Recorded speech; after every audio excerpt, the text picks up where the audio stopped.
ARTFISO Media, a platform to identify, equip, and promote arts, has brought you a program titled ATUBASHIBE. Presenter Musonda Fisonga. Stick around. Kwa wanakyo kitu kyapela kusambakana kwa shupa lesa emula meboso tukasambakane jikwabu. Kwa wanakyo kitu kyapela kusambakana kwa shupa lesa emula meboso tukasambakane jikwabu. My name is Shadrick Jikanza. I was born years back in Kalindula of Northwestern Province when it was an active mining area. We came to the Copper Belt, I think, in the late 80s. I grew up from there up to somewhere around 1999 when I left the Copper Belt and settled in Lusaka.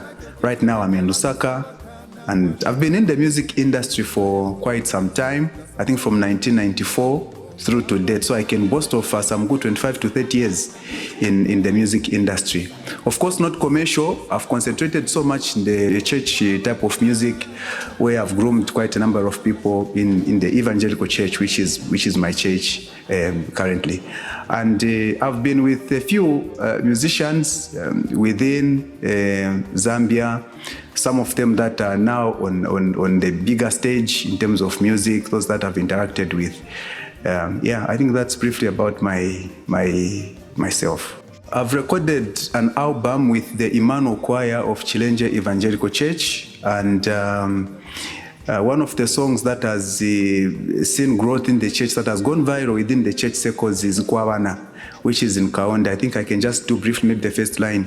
Kwawana kyo kintu kyapera kusambakana kwa shupa lesa emula meposo tukamonangane jikwabo. I composed that song and did it with the Emmanuel Choir, and a few more songs that were in that particular album. Personally, yes, I've done a few songs, but they have not done very well. I remember I recorded one of the songs entitled Mbalose with the retired warrant officer class 2 Chitoti in Lusaka West. We didn't do much in terms of marketing that song or just throwing it on the air. So these are just a few songs that I've done. The album made quite a substantial amount in terms of proceeds, but it was a bit tricky because at the time we released that album, that is when it was taking toll in terms of moving from the CD kind of arrangement to the now flash discs. So at that particular moment, people were not interested so much in buying CDs but flash discs. So we invested our money so much into production of DVDs and CDs, and I think that also gave a negative impact in terms of sales. But of course, yes, we made quite an amount of money as compared to what we injected in the production of the same album. So a good amount of money was raised and it was given to the church. The album had different type of music in it. We had Kalindula there, we had reggae, I should say, we had hip hop and a few more. But amongst all the songs, I think the song that has really made the cut is Kwabana, which is a Kalindula type of music. And I was compelled to do a Kalindula song because this is an indigenous Zambian tune. It is music that has been our root as Zambians. We have grown up knowing that Kalindula is the indigenous type of music that is done, played, and danced to in Zambia. And so I thought I needed to get back to the roots and pick a few ideas from what used to happen then and come up with a song. And surprisingly, it has done very well as compared to the rest of the songs that are in the album. Kalindula is slowly dying out as compared to the way it used to be popular the time that I was growing up.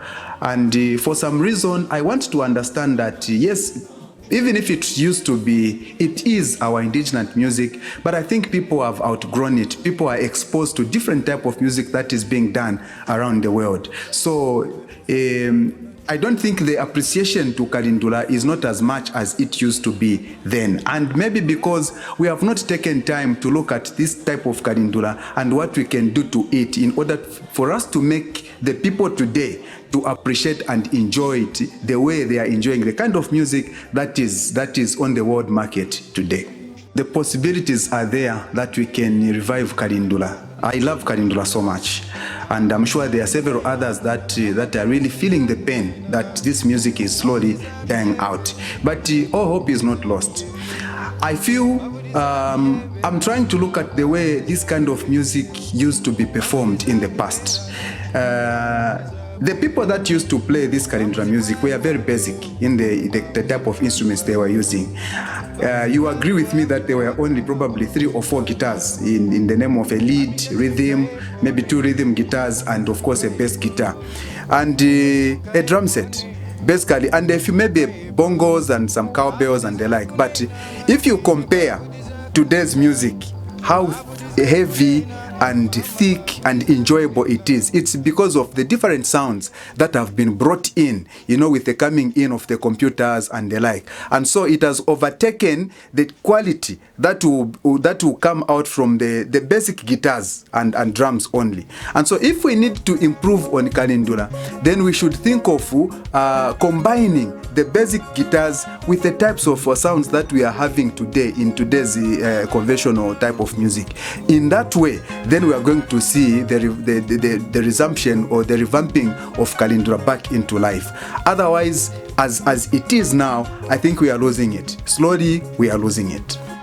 When we want to talk about the fusion of Kalindula and the modern type of music, to bringing back the old Kalindula into life, I'll give an example of the song that Mark II has done with Bashmarama, Mamara Baker. That is a Kalindula song, but listen to the way it is coming out. It is now combining the two, the old type and the current type of music that we are enjoying today. And so it is very possible. We have old songs that were enjoyed by our parents and songs that have stood a test of time up to today. If we can bring out those songs and then pushing in a few of these instruments that are being done on the computer, of course not forgetting the sweetness of the live guitar, and it will just bring a different picture, a different feel altogether of Kalindula music. And believe me, even the children that we are having today, those that are born in the 90s and 2000s, will be able to appreciate and enjoy this type of music. So yes, we can actually do this. Let's just bring out the old songs and then think of the ideas on how we can improve on them, fusing in the current type of instruments that we have, and we'll be good to go. Yeah, so for example, I'll give an example of what is happening in the Democratic Republic of Congo. I think a lot of you may be able to know some big name in the music industry in Congo by the name of Franco. Franco was one of the greatest musicians that ever lived in Congo, and he was known almost worldwide. And you see what Fally Ipupa has done. He has added a few of these modern instruments. Today, you'll not be able to believe that this is a song that was done decades of years ago. So this is what we're talking about. We can look around in these some of the songs that were done by the Masasu Band, Lia Band, Makishi Band, songs done by John Mwansa, the PK Chishara, and just bring them back to life by adding these modern instruments. And believe me, the youth of today, the young generation, will be able to appreciate and enjoy our Kalindula type of music. I want to encourage you that please don't forget where you are coming from. Make sure that you expose yourselves to these great musicians that ever lived. Get some advice from them, get some wisdom from them. Yes, they may be old, their music might be outdated, but they are still living legends. Get closer to them and listen to them. And please do not abandon your indigenous music. Do not abandon the Zambian culture. In everything that we do, we still remain Zambia. And of course, to the living legends, I know we still have a few that are still living from our olden days. I encourage you to please open up. open your hands to these our musicians that we have today. Let them get closer to you and learn a few things from you. And please don't go in hibernation just yet, because there's a reason why you are still living. I would want to see some of these big musicians that ever lived get back on stage and just blend with the current type of musicians that we have. Let's see what we can do together. Let's see what Zambia can produce with a combination of the old and the new type of musicians that we have. I'm sure we are going to have a very nice show if something like that will ever be.